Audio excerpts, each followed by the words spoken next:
नमस्कार सांग माने जय जगन्नाथ। आपण समस्त को मो परिवार यूट्यूब चैनल को बहुत सारा स्वागत। आज मु तैयारी करिछि मसाला पूरी।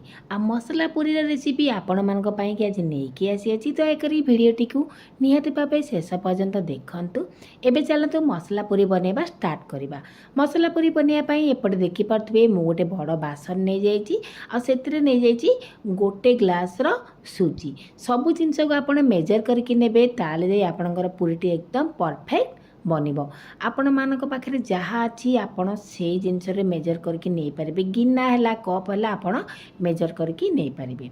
तो मुझे पूरा पतला दानार सुजी नहीं तापर से दे दी से सामान ग्लास रे गोटे ग्लास रो पानी आ पानी देकी ताकू पूरा भलसे देखी पारे मिसई नहीं गोटे चामचर साहाय्य एबे चामचर साहाय्य ताकू भलसे मु मिसई नहीं आउ ताकू कभर करके पूरा 15 ରୁ 20 मिनिट रेस्ट करने छाड़ देजी।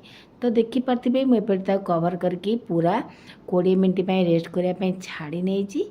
20 मिनिट पर आपण मानक देखौची मोर सुजी जो पानी देइथिली से भलसे पूरा अब्जर्व करने आ सुजीटी एकदम फुली जाइए। एबे ताको गोटे चामचर साहाय्य भलसे एमती मिसई नेली। आपण पाखे जदि मोटा दानार सुजी अच्छी आपण मैंने ताको ग्राइंडिंग करके नहीं पारे। मो पाखे पतला दाना थिला तो ताको ग्राइंडिंग करबा किछि आवश्यक नाही। तो तापर एपटे आपण मैंने देखि पारथिबे मु गोटे आलू को सिझेई नेछि आ तार चोपा सब एमती काढ़ी नेछि आउ ताकू गोटे ग्रेटर नहीं आसी। ग्रेटर साहाय्य आलू को मु एमती ग्रेट कर जेहेतु आपण मानक मुझे बतई मुझे मसला पूरी बनैबी तो सुजी आलू रे मसला पूरी आज मु तैयारी करुँची। तो सांग मैंने देखी पारे मु आलू को एपटे ग्रेट कर आलू को ग्रेट कर सारा ताकू मु रखी नहीं आ गोटे चामचर साहाय्य ताकू एमती भलसे मु गोले नहीं जमीक आलू भलसे सुजी सहित मिसी जीव। जेहेतु आम आज मसला पूरी प्रिपेयर करवा तो चलतु बाकी सब मसला हाथ में आड करवा। तो मु गोटे पिंच हल्दी पाउडर नहीं हाफ चामचर नहीं जाइए काश्मीरी चिली आउ तापर नहीं जाइए हाफ चामचर कला जीरा भल बासना आसवाई पूरीर टेस्ट आउ टे भल आसो से नहीं हाफ चामचर राशि आतापर मुझे गोटे चामचर जुआणी एमती हाथ में क्रश करके आपण मैंने जेबे भी जो पूरी बनइबे निहाती भाव में जुआणी पकेबे देखिए तार टेस्ट बहुत बढ़िया आसी थाए। तापर गोटे चामच पाखापाखि नहीं जाइए चिली फ्लेक्स तापर से पकई देइछि कसूरी मेथी गोटे चामच आ कसूरी मेथी को मु हाथ में एमती क्रश करके पकईछि।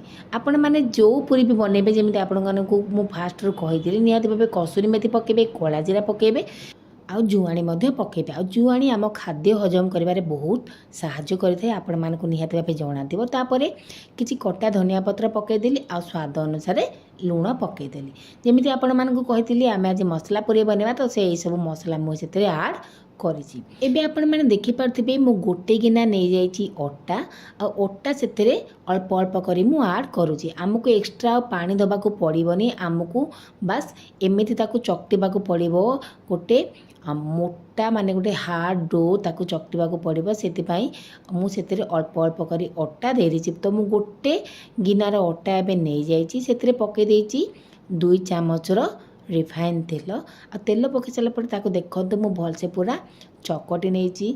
आमे सांग माने जेमिति आपण मानकु कहितली आमे एतिरे आउ एक्स्ट्रा पानी यूज करबानी आमे बस ताकू पूरा हार्ड भाव एबे चकटिबा। तो देखि पारथिबे मोर गोटे गिना अटा देला पर भी मोर से डोटा आहुरी पानी आथिला तो मु सेतिरे आउ हाफ गिनार अटा ऐड करिछि। हाफ गिनार अटा ऐड कर सारा पर ताकू मु पूरा हार्ड भाव चकटी नौछि। आपण माने जदि पूरी केबे बनाउछन्ते निहाती भाबे अटाटी को हार्ड चकटिबे देखिबे आपणकर पूरीटी बहुत कम तेल पीब। तो देखि पारथिबे ताकू पूरा 10 मिनिट चकटी सारा पर मोर डोटी केते सुंदर भाव चिकन बारे मु ताकू चकटी नैछि एवं ता चारिपटे एमती तेल ग्रीस करने ताकू रेस्ट करने मु कभर करके 15 मिनिट छाड़ी देछि। 15 मिनिट पर आपण मानकु देखौछि मोर अटाटी एकदम भलसे सेट हो जाइछि ताकू भलसे आउ गोटे 2 मिनिट एमती चकटी नहीं। तो देखि पारथिबे अटा को गोटे 2 मिनिट एमती चकटी सारा पर एबे जो आमे पूरी प्रिपेयर करवा माने बेलना काठी और पीड़ा को ताकि एमती तेल ग्रीस करने आमे जब भी पूरी बेलिबा एक्स्ट्रा गुंड किसी ऐड करबानी आमे एमती तेल जदि ग्रीस करदेबा ना आमर पूरी बहुत भल से बेली हो जाई थाए। तो देखिपे एबे मु से सबू छोट छोट गोला करती जमी आम पूरी गोला तैयारी करते जमी मुझे छोट छोट गोला सब कर नौचे एपटे आपण मानक देखा सांग मैंने यही मसला पूरी रेसिपी जब आपण मानक भल लगे निहाती भाव गोटे लाइक करेंगे शेयर करेंगे आ चैनल जब नुआ अच्छा चैनल को निहाती भाव गोटे सब्सक्राइब करदेवे। तो देखिपे एपटे सब मु गोला करके रखनी जे गोला पर टे तेल मु लगे दीजिए जहाँद्वारा कि आमर गोलाटी कौन हम ना सुखी बनी। तो देखिपे एबे मु गोटे गोला नहीं आसी एबे जमी आम पूरी बेलती ताको ठीक से परी बेले नवा। एबे मु आपन को गोटे पूरी बेले की देखी नौची मु पूरी किपरि प्रिपेयर करूची जेमिति आपण मान को कहितली आमे तेल जदि टिके बेलना काठिया पीढ़ा लगेदेबा आमर एक्स्ट्रा आउ किसी गुंड दबा को पड़िबन कि तेल दबा को पड़िबन आमर पूरीटी एकदम बढ़िया भाव में बेले होई जीव। तो देखि पारथिबे एबे मु पूरी को बेली नेछि ना से बेसी पतला हबो ना बेसी मोटा हबो ताको मीडियम ही रखिबे। तो एपटे मु गोटे पूरी बेली नेछि आपण मानक आ गोटे पूरी मध्ये मु बेलिकी देखी दउची आपण माने निहाती भाबे रेसिपीटी को निज घरे ट्राए करंतु। तो देखिपे सांग मैंने यही मसला पूरी रेसिपीटी एते टेस्टी लगे यार सहित आ किछि भी तरकारी दरकार पड़ेनि आपण आपको खाली एमती खाईदेवे। तो देखिपे मु आ गोटे पूरी आपण मानक बेलिकी एबे देखौची। तो सेही प्रोसेस रे मु बाकी सब पूरी गुड़ी को बेली नहीं ता भीतर सेपटे मुझे कड़े रे तेल गरम कर देती तेल मोर गरम अच्छी कि ना ताकू चेक करने बस गोटे छोट गोला पकेली आपण मैंने देखिपे तेल मोर भलसे पूरा गरम हो जाइए। एबे मु गोटे पूरी नहीं आसी ताकू एमती तेल रे पकई देछि। एबे पूरी आमर भलसे फुलिब से आपण कौन करेंगे ना तो चारिपट साइड बस एमती हल्का हल्का प्रेस करेंगे देखिए आपणकर पूरी एकदम बढ़िया भाव फुल्का भाव पूरा फुली जीव। तो देखिपे मोर पूरी केते सुंदर भाव फुली जाइए आ कलर आपण मैंने देखिपे केते सुंदर भाव आसी जाइए। तो एबे ये पूरीटी मैं आपको बनईकी देखली से प्रोसेस रे मु बाकी पूरी गुड़िक बनईकी रेडी करी देवी। तो गोटे पूरी एपटे बनईदेली से प्रोसेस रे आ गोटे पूरी आपको बनईकी देखी। तो देखु ये पूरीटी को बस हल्का आप प्रेस करेंगे देखिए आपंकर पूरी सब फुली जीव। तो देखिपे मोर मसला पूरी केते सहजरे बनईकी रेडी हो गला। तो सब पूरी गुड़िक मुझे बनईदेवी। एबे आपण मैंने देखिपे केते कम समय रे आमर गोटे बहुत ही सुंदर मसला पूरी बनिकी रेडी हो गला।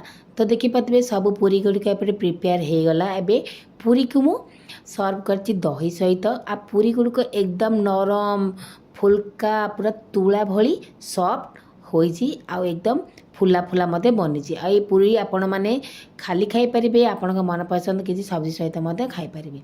सांग माने एई तो थिला हमरा मसला पूरी रेसिपी। आपण को आज रेसिपी किपर लागला निहाती भाबे निजर मतामत मते जणेबे। पुणी देखा आ गुटे रेसिपी सह रहू सांग माने नमस्कार जय जगन्नाथ।